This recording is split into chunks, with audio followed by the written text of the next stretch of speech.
그래서 주택 매매나 법인한테 어떤 규제들이 들어가냐면 일단 첫 번째 규제가 그겁니다. 주택을 매매, 사업하는 것, 그다음에 임대하는 사업자들에 대한 주택담보대출을 금지를 시켰습니다. 이 주택이 규제지역, 아까 규제지역은 세 가지 지역을 말한 적이 있어요. 투기지역, 투기관리지구, 조정대상지역.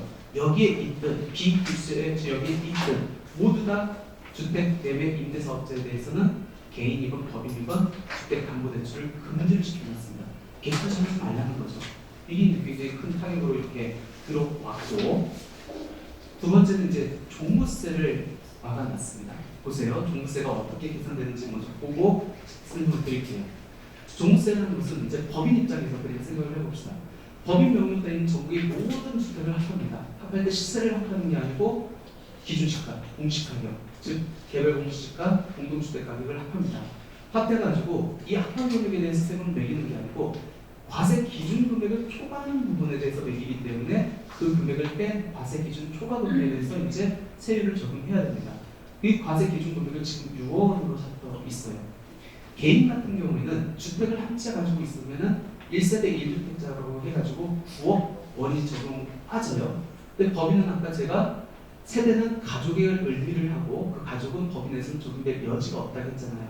그러니까 주택을 법인이 하나 가지고 있다 할지라도 9억 원의 과세 기준 금액이 적용될 여지는 없습니다. 왜? 1세대가 될 수가 없기 때문에. 그래서 6억 원을 항상 빼줘요.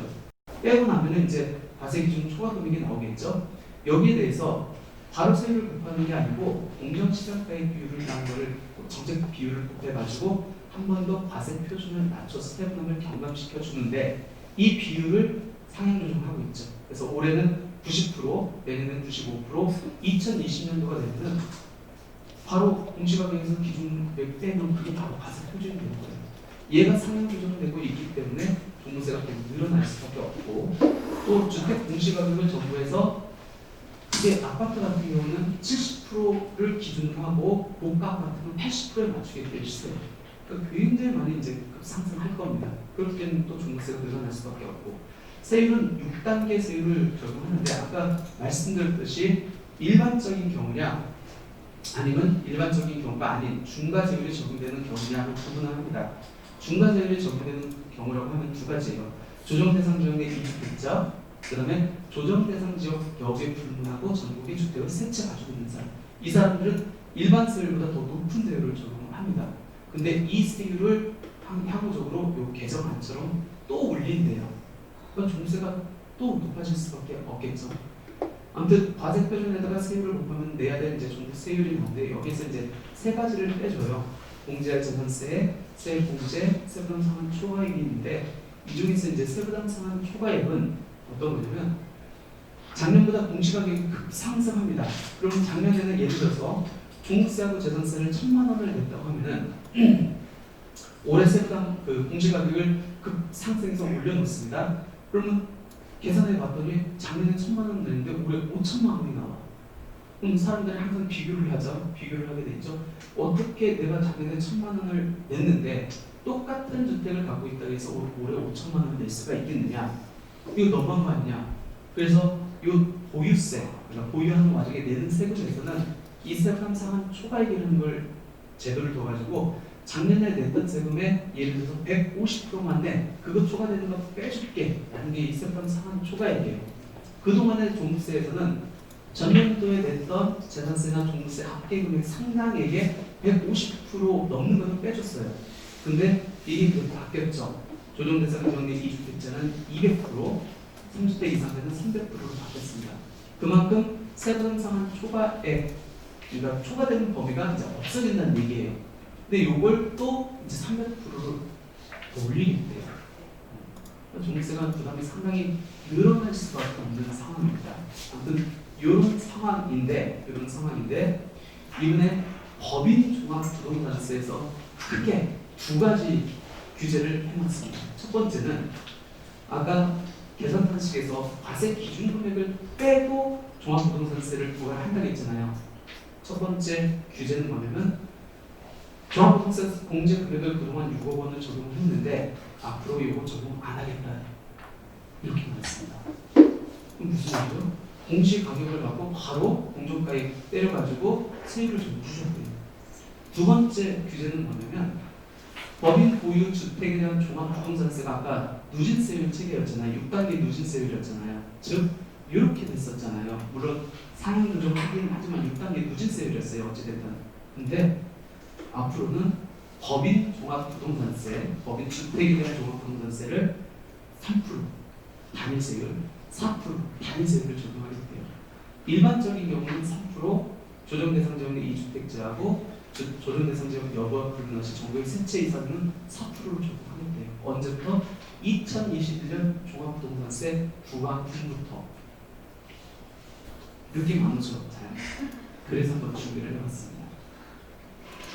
2020년 6.17 부동산 대책에 따른 종합부동산 상출세를 한번 계산을 해봤어요. 내년을 기준으로 해서. 물론 요거는 그냥 단순하게 세부담 상한 초과액을 무시를 했습니다. 정확하게는 세부담 상한율을 고려를 해야 되는데 먼저 일단은 어떤 틀인지 좀 기억을 해보자는 거예요. 일단 6억 뺀다고 했습니다. 6억을 이제 더 이상 안 해준대요. 공제를 안 해준대요. 그러면 주택 공시가격이 하나만 예를 들어보면 10억이라고 가정을 해볼게요. 10억에서 원래는 6억을 뺀 4억을 갖고 95%를 곱했는데 6억을 안 빼준대요. 10억이 그대로 오고 95%를 적용합니다. 그럼 9억 5천이잖아요. 그동안에는 요 9억 여기에 나온 과세 표준에 대해서 6단계 누진세율을 적용했어요. 근데 앞으로는 주택 3주택 이상 되면 4% 단위세율을 적용합니다. 3,800원. 엄청 많아진 겁니다. 엄청 많아. 그러면 세부담 상한 초과액까지 고려하면 어느 정도 됩니까?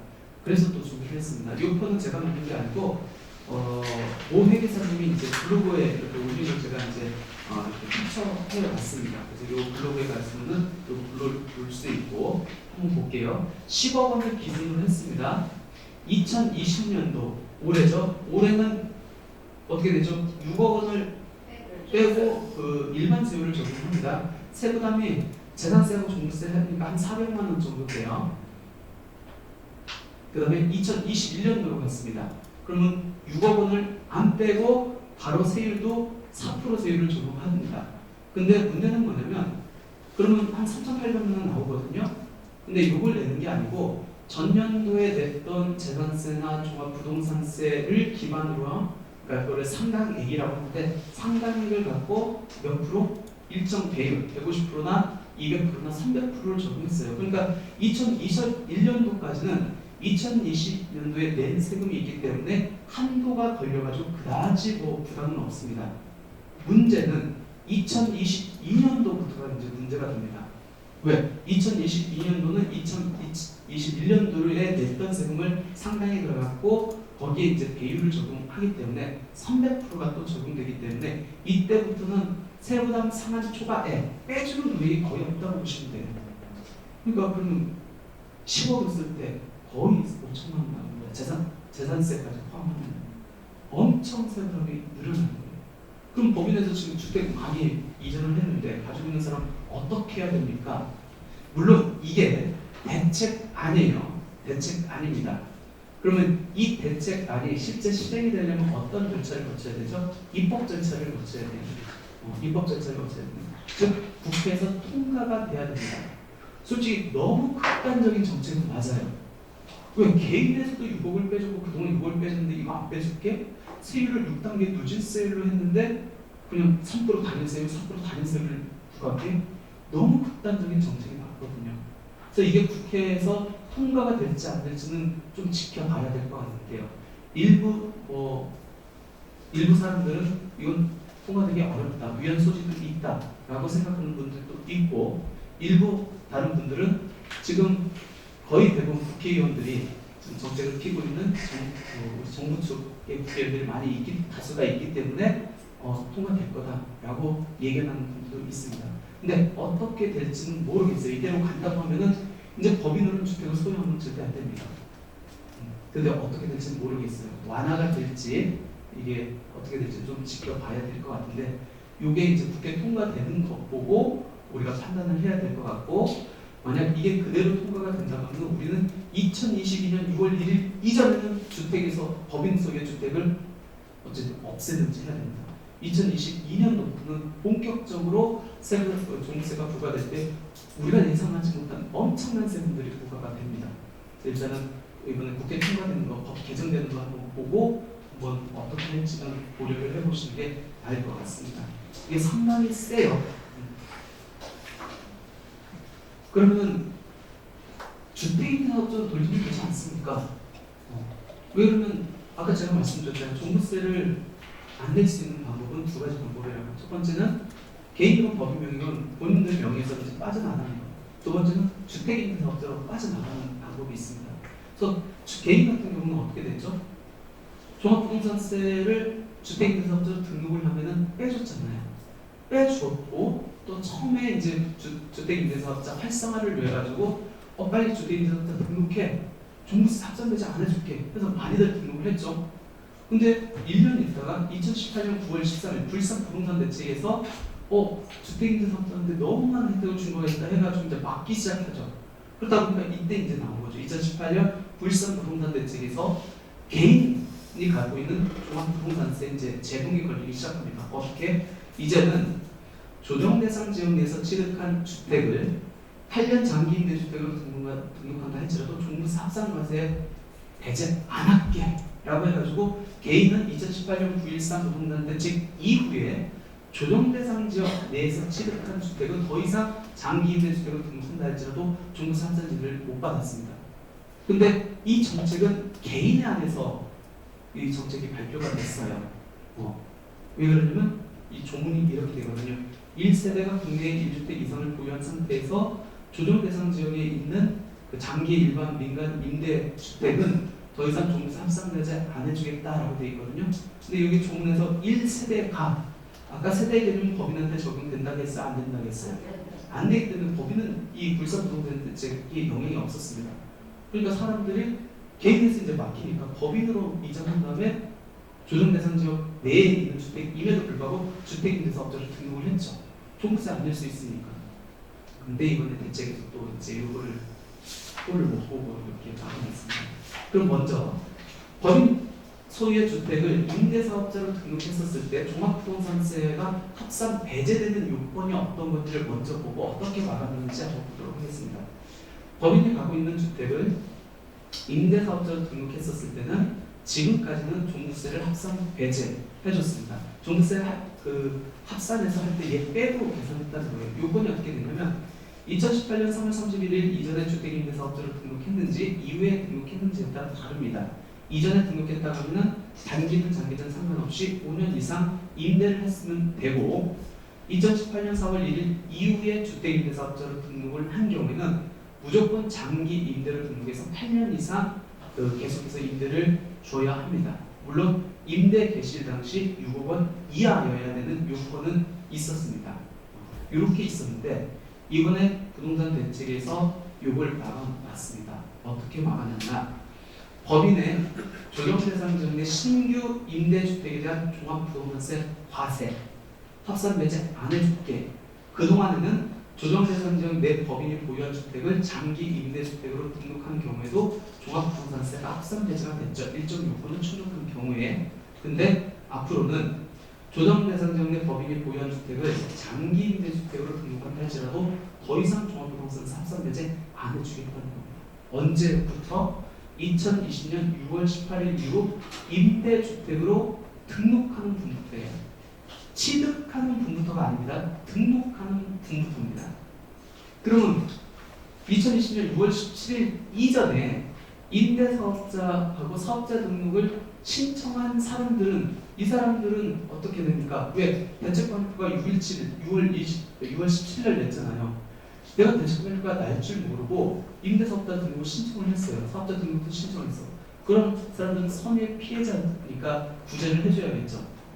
아까 양도소득세에서도 조정대상 지역이 지정될 줄 모르고 매매계약을 체결한 사람들은 봐줬잖아요.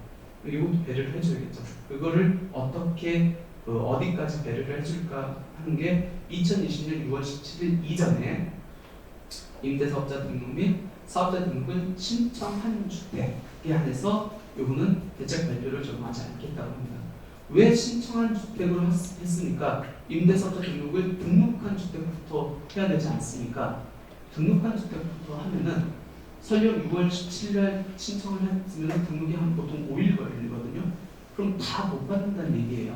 그래서 예외적으로 신청한 주택까지는 합산 배제를 해주겠다. 그러면 한 곳만 신청하면 어떻게 됩니까? 내가 지자체만 6월 17일에 신청을 했고 사업자 등록은 신청을 못했는데 그런 사람은 안 됩니다. 양쪽 다 다리를 거쳐가지고 신청을 해야 됩니다. 등록은 그 이후에 된다 할지라도 이거는 입법 예고 내용에 있습니다. 그럼 생각을 해볼게요. 개인은 부일산 부동산 대책에서 임대주택으로 등록한다 할지라도 종부세 합산 배제를 막아놨습니다. 막을 때 어떻게 막았어요? 언제부터 막았어요? 9월 13일 이후에 취득하는 주택, 조정 대상 지역 내에서 취득하는 주택. 그러면 9월 23일 이전에 내가 이미 취득한 거, 조정 대상 지역 내에서 취득한 거는 걔는 임대주택으로 등록해도 합산 배제 받을 수 있다는 얘기 없다는 얘기예요. 있다는 얘기죠. 맞죠? 그럼 개인 같은 경우에는 2018년 9월 13일 이후에 조정 대상 지역 내 주택을 취득하는 분부터 임대주택 등록했을 때 합산 배제를 막아놨기 때문에 이 첫 번째와 두 번째 요건을 갖추면은 나는 아직까지도 지금 등록한다 할지라도 주택임대사업자를 등록한다 할지라도 했을 경우에 합산 배제를 적용을 안 받는다는 얘기입니다. 첫 번째가 2018년 9월 13일 이전에 취득한 주택, 설령 이 주택이 조정 대상 지역 내에 있다 할지라도 까지 이해됐어요? 두 번째는 조정 대상 지역에서 취득한 주택을 이제 막아놨으니까 조정 대상 지역 밖에 있는 주택은 상관없겠네. 맞죠? 근데 법인은 어떻게 막아놨다고 이번에? 2020년 6월 18일 이후 조정 대상 지역 내 주택을 임대주택으로 등록하는 분부터 막아놨습니다. 그러면은 2020년 6월 18일 이전에 내가 주택으로 법인 주택을 소유하고 있었어. 조정 대상 지역 내. 얘 지금 등록해. 이 합산 배제 해주겠다는 거예요? 안 해주겠다는 거야? 안 해주겠다. 좀 그렇죠. 그때 대책 발표일 이후에 취득하는 거 안 해주겠다고 하면 좀 이해는 하겠는데 그 전에 이미 갖고 있는 거 그것까지 안 해주겠대요. 그러니까 9.13 부동산 대책보다 더 강력하게 안 해주겠다는 겁니다. 그럼 지금 그러면 어떤 대상자들만 어떤 주택만 그러면 주택임대사업자 등록했을 때 세제 혜택을 받습니까? 조정 대상자는 밖에 소지하는 주택만 가능해요. 너무 크게 이렇게 막아놨습니다.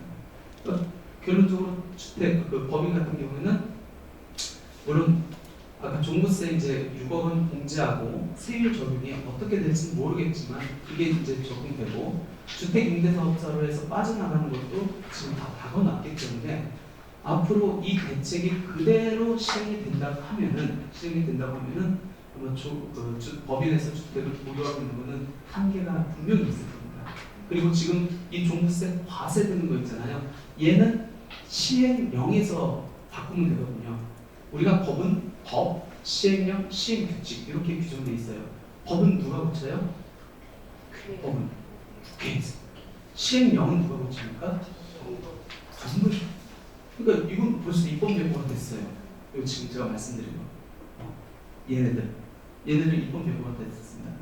근데 세율하고 아까 공제금액 이거 요거는 정부에서 고칠 수 있는 게 아니에요. 얘는 국회에서 가야 되니까 아직 홀딩돼 있고 아직 안 돼 있고 얘는 시행령에서 규정돼 있기 때문에 얘는 입법 예고 되고 이제 공포되면 바로 실행됩니다.